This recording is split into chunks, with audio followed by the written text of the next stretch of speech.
Welcome, everyone, to another edition of Eight Principles Voices. And this is Larry Johnson, your host, founder of the Eight Principles.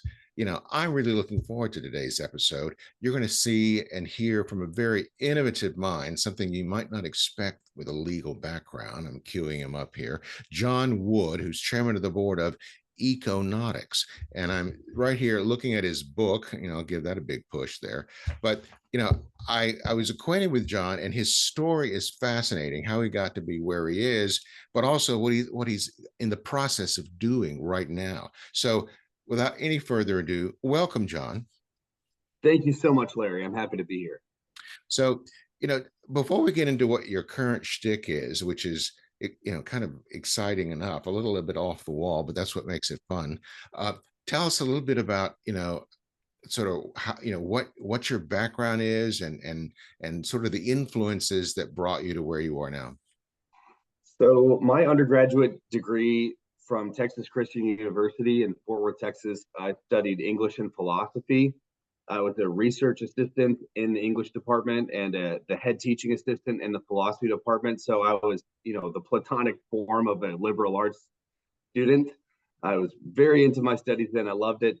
But the big takeaway for me was my last semester. I had already been admitted to NYU Law, and I was going, after the summer, I was heading off to law school. But my last semester in college, I took a course called Environmental Stewardship with the late Professor Tony Burgess. And that really turned my fire for life a green color. And it taught me that we have to care about ecology. We have to care about the systems that humanity depends upon. And so that really helped orient my approach to law.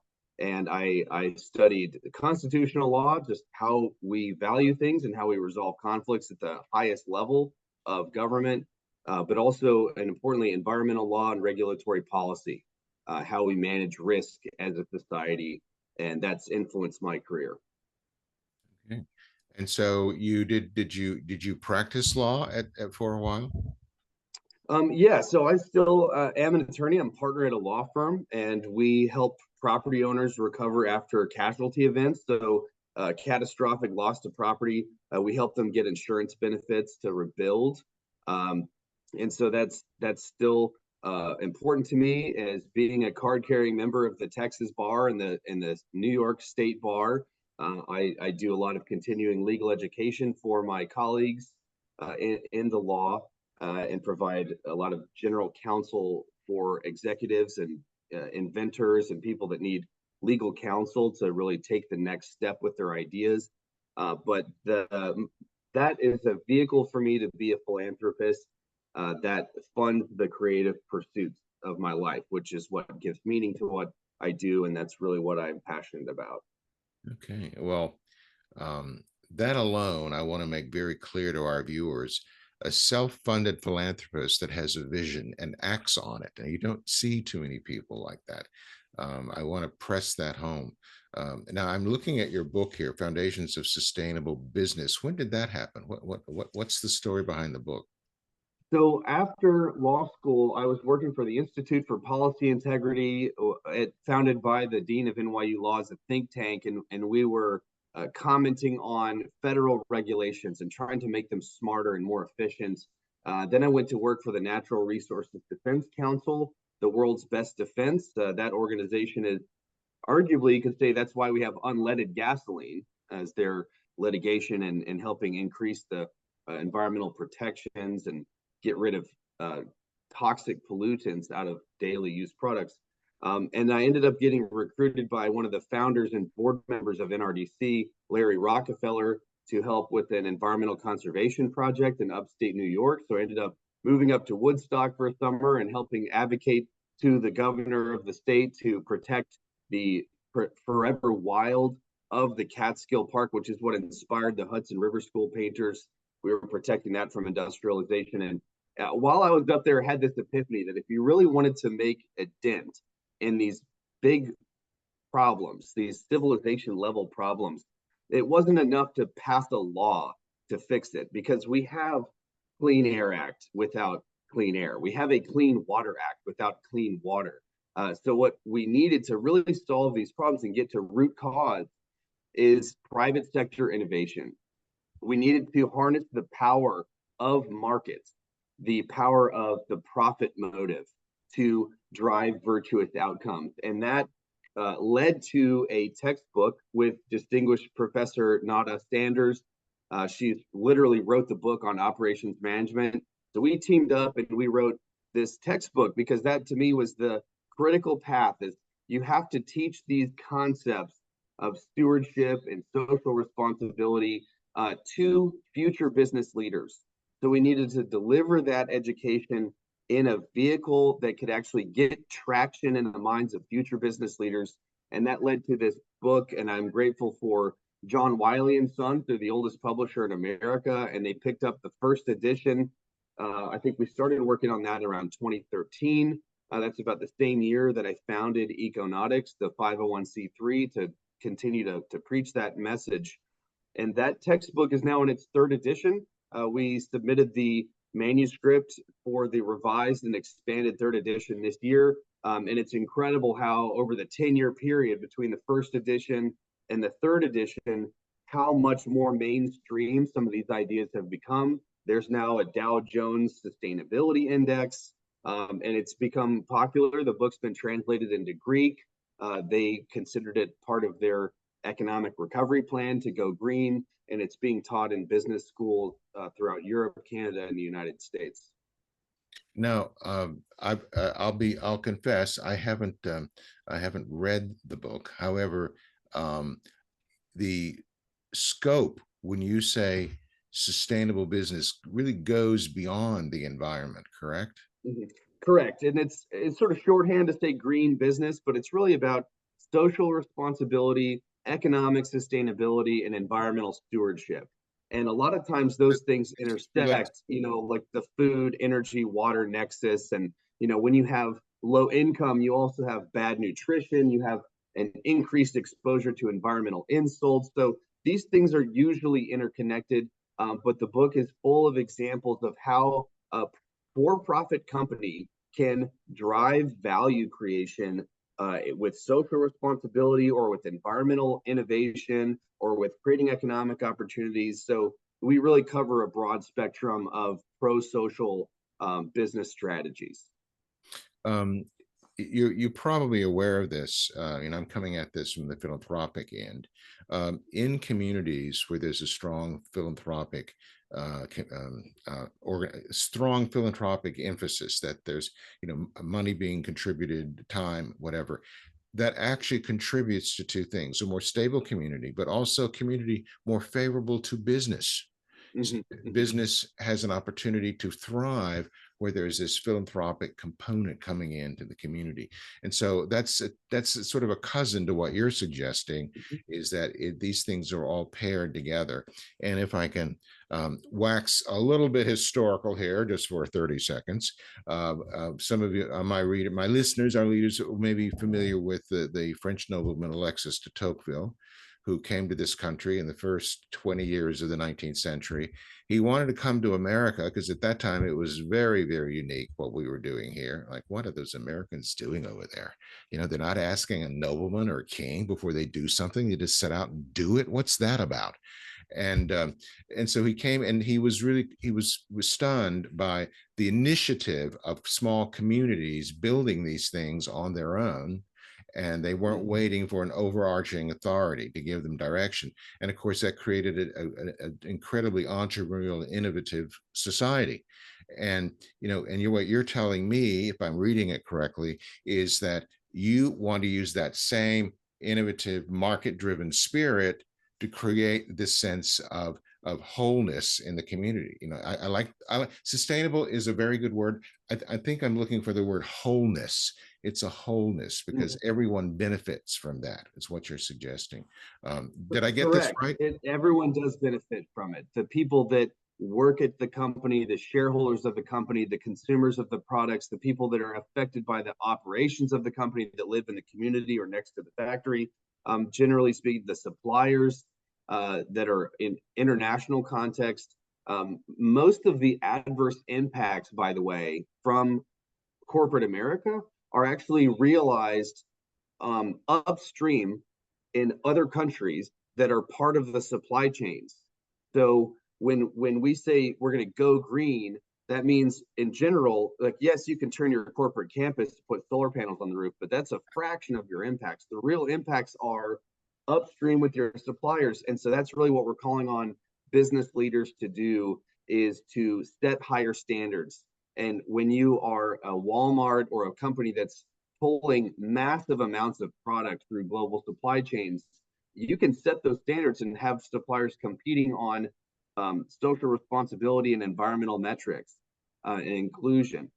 So it is about wholeness, and it is about harnessing that entrepreneurial spirit, that Americana. It's something that we should be proud of, and it's capable of getting us to the moon and other things. Yes. And so that there's a strategy for that. And one of the theses of the book is that this isn't philanthropy. This is traditional business strategy, but we're having more nuance than simply saying the purpose or the duty of directors and officers is to maximize shareholder profit. If you go straight at profits like that, you end up ruthlessly and cold-bloodedly focusing on quarterly returns instead of wholeness. And if your focus is on, I want to create a better condition for my employees, I want to make the world a better place, we want to solve a hard problem that government isn't reaching, you will make profits. Mm-hmm. You will. And you have more sustainable profits, and you're going to have more engaged employees, and you're going to have less regulatory risk. So your shareholders still win. It just requires a different orientation, and it's really enlightened self-interest. Well, of course it is. And there are a couple of things I want to respond to that. First of all, the idea of quarterly reporting, you probably know, was a creation of the Security and Exchange Commission after the crash in 29, that there's this wild market going in 6 different directions. Let's sort of harness that in a way that gives some sort of order and rigor to the performance. Well, what that's done long term is create this very short term focus, so that when Correct. you a stock call or a margins call, and the CEO's on the phone with the evaluators, and all they're focused on is the last 3 months. That has some interesting, not altogether very positive business. No, the tail wags the dog, and the SEC introducing this reporting requirement back after the Depression was meant to stabilize and Exactly. help manage that risk. And instead, it's actually created more risk and increasing volatility. And if you look at the actual lifespan, the average lifespan of corporations, they are far shorter lived now. If you look at the tenure of executives, they're shorter lived now. And so we have to really reconsider that. And you couldn't raise your family if you're only thinking 3 months ahead. So how are you supposed to manage a multinational corporation if you're really only thinking about results 3 months from now? So we need to slow down a little bit and think over broader time horizons and widen the aperture of concern. And I think that leads to better quality decision making and more durable returns for shareholders at the end of the day. Yeah, I'm thinking about it in my own life and career. I started my corporate career working for Westinghouse, and of course Westinghouse and General Electric were mortal combatants in the marketplace for generations. George Westinghouse on one side and Thomas Edison on the other. And then what I saw when I was there was that Westinghouse went more and more to the short-term quarterly interest. And General Electric, who was then being run by Jack Welch, was still looking a decade or more ahead.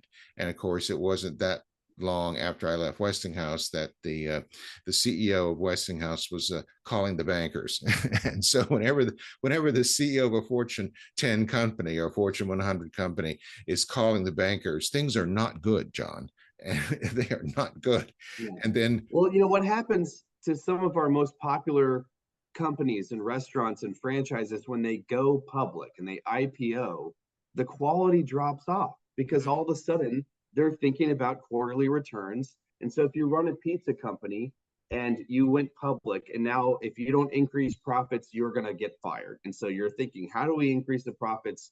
Well, if you can't grow market share and you can't raise your prices, it means you're going to lower your quality. You're going to find cheaper tomatoes, cheaper pepperoni, filler in the cheese, and you're going to start paying your workers less to essentially, and then stock buybacks and other financial engineering that's synthetic. It's not real value creation.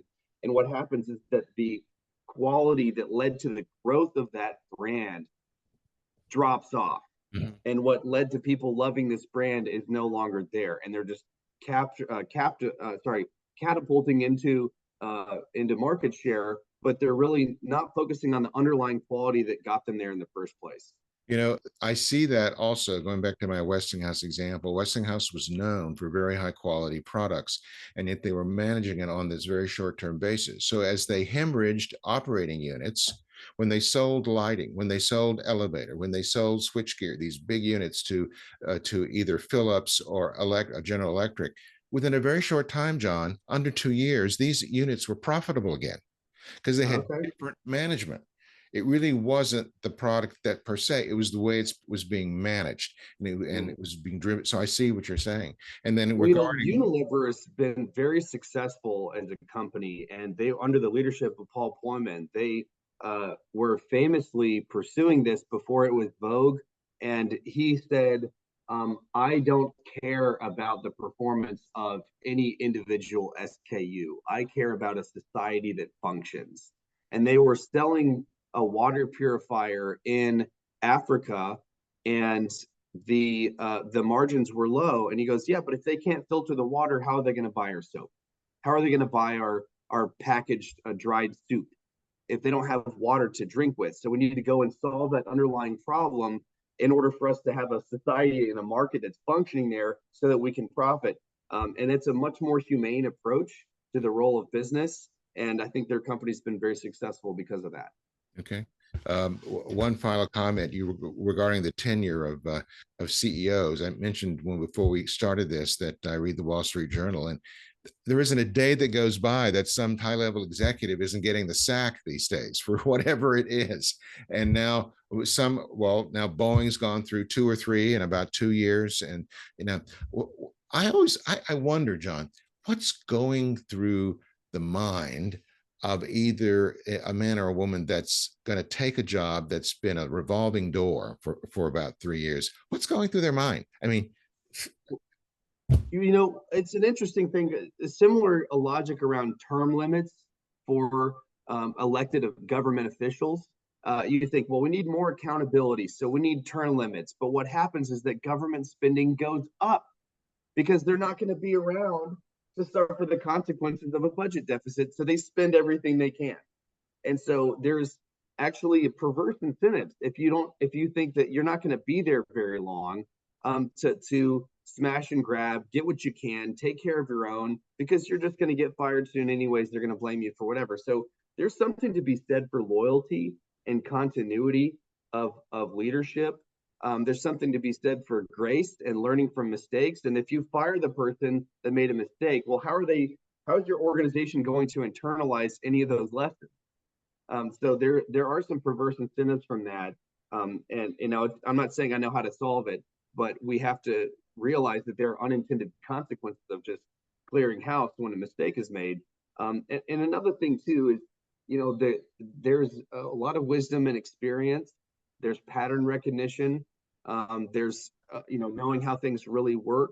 And I'm concerned about the trend of laying off the baby boomers and laying off people that have been on payroll for a long time, either right before their benefits vest or just to automate the process instead of working with the experience. Because as AI becomes increasingly popular, we're going to see this, big four consulting groups telling people, oh, you don't need all those humans. You can outsource this, bot source this to robots or automated process, and they lose really priceless institutional knowledge when that happens. mm-hmm. Oh, yeah. Well, Seth Godin calls AI just statistical guessing. And that's sort of what it is. I mean, it's an approximation. And ultimately, humans are not rational creatures. They do rather irrational things. And any kind of human system is, I don't know, to the what? To the 56th order? It's anything but a linear system. And so it's very, very difficult to really predict or to really emulate. The markets are uncertain. The world is an uncertain place, and the automated systems are like rowing a boat. They're looking backwards at the historical data, but they're taking you into the future. And the world is changing, so you need humans that can see change happening. They can appreciate the broader context of things to continue to steer the ship. And even as we rush headlong towards automation, we always need to keep humans in the loop to provide that judgment and discernment and pattern recognition that the machines aren't getting in the data. Well, our friends in the finance industry, what's one of their famous sayings? Past performance is not an indicator of future performance. It's right. Cover their what when they're doing this, because that is that unpredictability of the market. Well, okay, so you've got this great understanding, this vision you want to push, and now we come to the nonprofit. All right, tell me what led you to say, okay, I have to step back. I have to do something. I'm going to make this real, and I'm going to do it this way. Mm-hmm. So that's a great question. It started off as fairly abstract. I had this, somewhat academic thesis about the role of the private sector, and I was carrying that torch to everywhere I could. Industry conferences, academic conferences. I was writing papers and speaking at these events and promoting the textbook and getting it out there. But it was always a little bit frustrating that it was hard to get traction, and I started to feel like I need somewhere to prove this out, and it's not just abstract. I want to become more concrete with this, and then COVID happened, and I saw the dire state of our food supply chains. I saw farmers dumping out milk trucks because the kids weren't in school and they weren't getting nutrition. And you go into a supermarket now, and outside of the produce aisle, everything is fake, everything is full of corn syrup. And I'm just despairing at this. And I thought, the food, energy, water nexus is one of those big sustainability challenges to human civilization. This country, with its staggering wealth, has horrible medical outcomes, childhood obesity, diabetes, all kinds of chronic health conditions, and a lot of that stems from our food. And so I started iterating around, let's try to fix the food thing. And if you can find a concrete demonstration site, that would be helpful in proving out this thesis. And also my heart for youth, realizing that they are abjectly dependent upon adults for their meals, and that I identified a gap in our food safety net. Even in the food safety net with food banking, most of them, they're doing a good job in distribution and getting, industrial scale quantities of cabbage and produce out to food pantries, but the kids can't eat that either. And so there's a lot of kids in our country that are totally dependent on the school cafeteria for most of their nutrition. So they're getting rectangle pizza and a bunch of beige colored processed foods, 5 times a week. And then on the evenings, on the weekends, and the summers, they might not have food available. So getting more specific and grounded and saying, let's address that. Well, when you said school cafeteria, I'm considerably older than you, all right? And yet when I was in school, it still wasn't what, we always like, oh, you have to eat at the cafeteria? And we usually had, well, Mom, are you making me lunch? You see, as opposed to, what was in the cafeteria. So if that's the summit now of food quality that's being distributed, I mean, it's just like yike. Yeah. It's a concern, and not every kid has parents that are in a position to make them a sack lunch to take to school or to cook them a nutritious meal when they get home. So the mission of Econautics went from educating about this thesis about the role of the private sector to creating a living lab, an actual demonstration site where we can produce wholesome food and turn it into meals and then get it out to the kids in our community. And in the process of doing that, we're vindicating a lot of the claims that are made in the textbook, but at the end of the day, we're helping to feed kids that don't otherwise have access to good food, and that's our priority now. Let me describe to you a concept that we have at the 8 Principles that I think you'll find it really fits the whole model you're using here. Most nonprofits have to depend on philanthropy, bless you, philanthropy for at least part of their revenue. All right, they may have fee for service or other revenue streams, but at some point there's a philanthropic component. Well, the organizations that seek fundraising, the vast majority of them, they take a very linear view. All right, I have a mission. I'm going to execute on that mission. I'm getting money and I'm going to apply that mission. Well, that will raise money and that will have an impact. But what we tell people is something more akin to what you're describing here, is that really it is a circle and it's not linear. And that means there are investors, that's what I call donors, people who really want to make the world a better place. All right. And they have resources, usually of a financial nature, but not necessarily.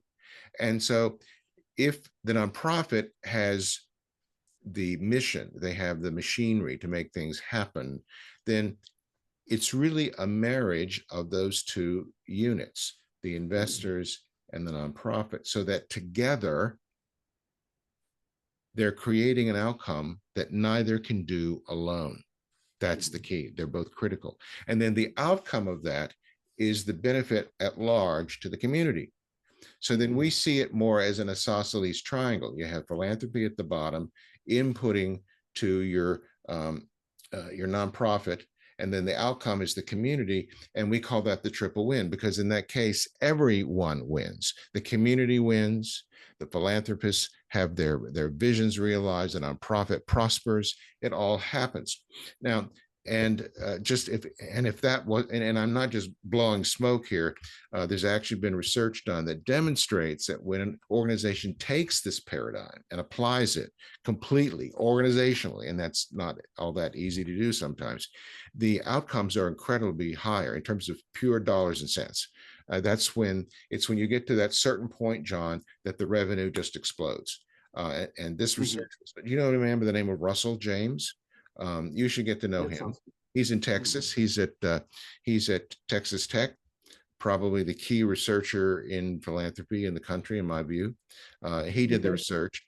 He used 200,000 organizations from budgets between as low as $500,000 to 10 million plus over a 5-year period, and demonstrated that this is what happens. And specifically what he looked at was when you create, for lack of a better term, a pathway that draws your investors closer to you emotionally over time, this is what creates this incredible revenue generation, and it's sustainable too.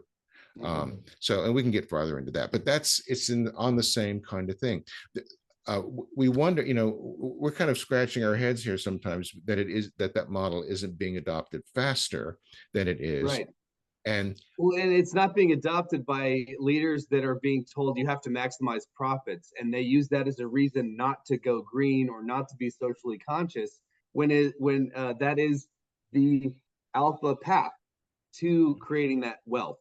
And so it's not just unfortunate. I think it's actually kind of evil when you don't recognize the truth, the facts of this, and you're using the profit motive as a excuse to make less money than you otherwise could, and to create less value than you otherwise could, and to continue to externalize harms to the community, and to underperform with respect to a competitor that's doing the green thing or that's doing the socially responsible thing. So I don't have a lot of patience for that. And a part of it is just dogma. You still have finance professors saying, oh, all that green stuff is hooey, and they're not doing their students any favors. I think it's frankly misleading. Now, in the nonprofit arena, what Russell would tell you, what he suspects, is that nonprofits sometimes, or leadership, like business, with a different motive, are ego-driven. And when you adopt the model that I just described, they're no longer the stars of the show. The investors have the speaking roles or the screen time. That's what Russell would say. It's like a movie. And he said, when you do give your investors the screen time, then you become the producer and or the director. You have much greater results, but it requires that you step back and assume your role in the whole thing. And see, with business, it's the same way. You're 100% right. Russell James is right about that. And I've seen, since I've essentially humbled myself before the challenge of the task and started recruiting. I stepped down as CEO. I recruited Talia Sampson. She's our new CEO with experience in food banking and fundraising for hospitals. We've recruited people that have experience in agriculture and youth nutrition, and things have really taken off since then. When I stepped back and let the community tell us what are the skills that you need here, and let the volunteers speak. And I also like what you're saying, essentially calling donors investors, because they're not traditional investors and that they're expecting some kind of a cash ROI, but they are investing in your mission. They're investing in the community. And what their return is, beyond, sometimes they do get an ROI on the social enterprise aspects of a philanthropy, but it's really the legacy. It's the satisfaction of knowing that they made an impact in their community. And there's a lesson in that. At some point you realize you can't take it with you. So a lot of philanthropists are in the second half of their story, and they're realizing, I can't take this wealth with me. I need to give it somewhere, put it somewhere, and they want to put it to good use. Now, I would encourage nonprofits to be very money minded. Okay, there's a stigma about that, but there's a phrase that is instructive here: no margin, no mission. Right? If you are always running at a deficit, you're always running out of money, you're in the zone of insolvency, then you can't think creatively, you can't think aggressively or ambitiously about what you're doing. And so it's important to have a little bit of business sense in how you run a nonprofit. You should have some cash flow generation activities there. Sell branded products, or what we plan on doing is taking some of our peppers, onions, and tomatoes and selling them for marinara sauce or pasta, a salsa to local restaurants. And we want to sell that at the highest price we can, because that money goes into our mission, right? That's what covers our costs and keeps programming available for kids and makes product available for people that can't afford it. Two things there. First of all, you talked about being money minded. Excellent. I agree. And for me, I see a lot of nonprofit leaders, even people who are fundraisers, they have a big obstacle. They've got a big beam in their eye, and that is they have a dysfunctional view of money. They don't understand how it functions. And so when we train fundraisers, that's usually one of the real obstacles we see. Is it's attitudinal, it's conceptual, it's not skill-based. And then the other thing that you mentioned that I wanted to mention about was the role of investors. Investors do want a return, as you mentioned, but it's not a tangible one. It's an intangible return that represents their deepest held values. That's what it is. And I tell organizations that we work with, if you can create an experience or experiences, however you want to define that, for your investors, they cannot purchase, they will literally throw money at you. They really will. Because I mean, it is one way of defining priceless. It's a priceless experience. You can't just go buy that. You have to have a nonprofit that's doing something unique, that's creating a platform to contribute value to society that you otherwise couldn't do on your own. And that's what I think is our role, is to find those gaps. Where are the needs not being met, and to kind of position yourself in that space in the market. And that's what we're doing. I mean, with no disrespect to the food banking, because they're doing important work, but we want to do food trucks, like ice cream trucks, where we're taking hot meals, nutritious meals into the neighborhoods where demographically we know they're not getting enough nutrition, and we're making that food available for them, because that's where the gap is. And you drive down the freeway here in North Texas and you see fast food, fried food, and you start realizing this is poison, and this is what we're promoting to kids. And so, we just need to fill in that gap. And that's something that, as an individual philanthropist, you could have $1 million, but you can't fill that gap on your own. You need an enterprise that's got all the gears and all the parts necessary and all the talent necessary to deliver on that outcome. and that takes working capital. You have to recruit talent. You have to buy marketing material. There's a lot of business decisions that you need to make to run a functioning nonprofit. And if everyone there is allergic to money or afraid Allergic to to ask money. for money or doesn't want to ask for a salary, like you're going to have low value results. It'll be difficult to attract talent. It'll be difficult to stay in business, essentially, to keep your doors open. So it's important to have a healthy attitude towards money and to think, be a little bit more business savvy running a nonprofit. Absolutely. And the other thing is that, especially when you're dealing with people beyond a subsistence level, that are making philanthropic gifts, they can buy most anything they want. All right. It's so you're giving them something they cannot purchase, which is a lot more valuable to them. It's priceless. Mm. And yet, John, and I know you're not that directly involved in the fundraising community, but more and more what I see is this transactionalism, quid pro quo almost, where it's what I call hit and run fundraising. Well, John, I want you to give me the gift of 50K today, and it's been nice knowing you. And I've talked to people that should know better, people that are in university fundraising programs, which tend to be the more sophisticated ones in this country, and they're getting this sort of wham bam, thank you ma'am kind of approach. I'm like, yes, there are the limit of funds available is pretty much the sky's the limit, but there are only a limited number of donors that would appeal, that for your codes would appeal. And you churn through those people, and you're going to be having an issue.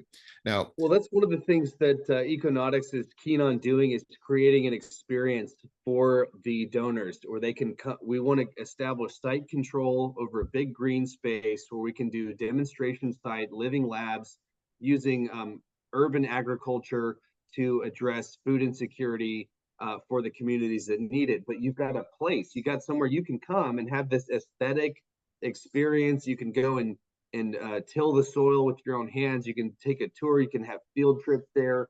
And so that experience is important.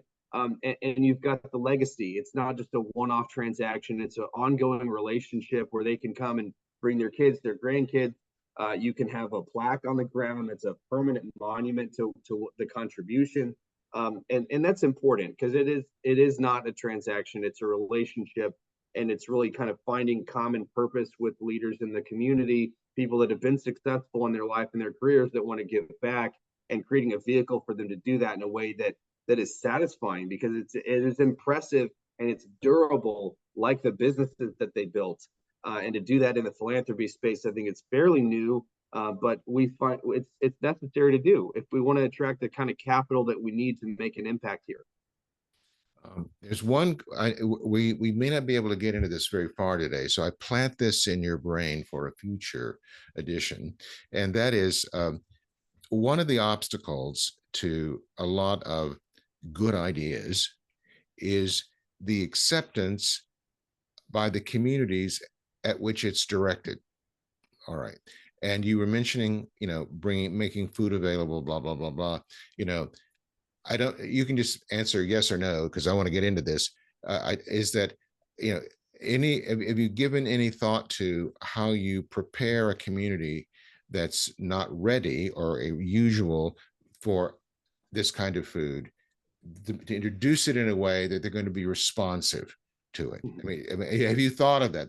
Yeah, we have. And because it's interesting, in art, in business, and everything you do, society wants something that's new but not too new. Not too new. We will reject it if it's too new, if there's no continuity with the past at all. We don't just want the same old thing, but it can't be radical, or it won't get any traction. So I think that's where the ice cream truck concept comes into play. I remember hearing the ice cream truck when I was a kid. All I wanted to do was grab my allowance money and run out the front door.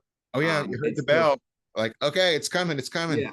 Yeah. So the idea is doing that. And of course we would have, frozen treats, but they would be fruit based. They would actually be like taking a multivitamin, like a Flintstones, but in a push-up pop format. But we'd also have hot meals that we could give out. So it's a vehicle, it's a delivery vehicle that people are familiar with, but we're doing something new there. And so we think it would be, positive association and could get traction in this community. Well, that's clever. I like that, John. Even the fact that you're going to make the ice cream nutritional. How sneaky is that? Exactly. Especially in the summer in Texas, it's hot, and that's another concern is the parks here are not shaded and they're completely unusable. They're desolate when you drive around in the summer. There's no one outside. And I'm concerned, what are these kids doing in the summertime if So they're not able to go outside and play or be barefoot and grounded? So we want to create green space with shade and places where you can actually take your shoes off and be outside. Like, at least that was an experience I had growing up that I was really grateful for. Well, I've been to Texas a few times. I've not made a point of looking at parks or whatever, but you're telling me they're denuded of trees? Yeah, there aren't enough trees and there's no shade over the monkey bars and the slides, and you can't touch them. They're 150 Oh, degrees hey, and hey, there's no one playing. second-degree burns on your Yeah, hands. yeah, and it's it might work in the fall and the winter or the spring, but in the summer when the kids are out of school and they need somewhere to go, we've completely abandoned them to their parents or to the video games or to and honestly, I couldn't tell you what would I do if I were 12 living here during this climate in the heat of the summer. I don't know what I would do. So we want to create shaded pavilions, basketball courts with shade, big green walls. So in the afternoon, sunlight coming down, you're creating a big shaded area and where they can be outside and have fun and have recreation. Okay. All right. Well, John, we're going to have to draw this to a close, but I want to already put the invitation out there for edition number 2. All right. So, ladies and gentlemen, we've been talking to John Wood, who is quite the innovator, quite the risk taker, but not too much. I love that. I have several phrases that I've taken that, and he is the chairman of the board of Econautics, all right, and for sustainable business and communities. He has his own C3 now and is proceeding to build that philanthropic base. I want to thank him for spending his time with us today. Thank you very much, John. Thank you, Larry, and thank you everyone for listening. We'll be getting another edition of A Principal's Voices very soon, so stay tuned.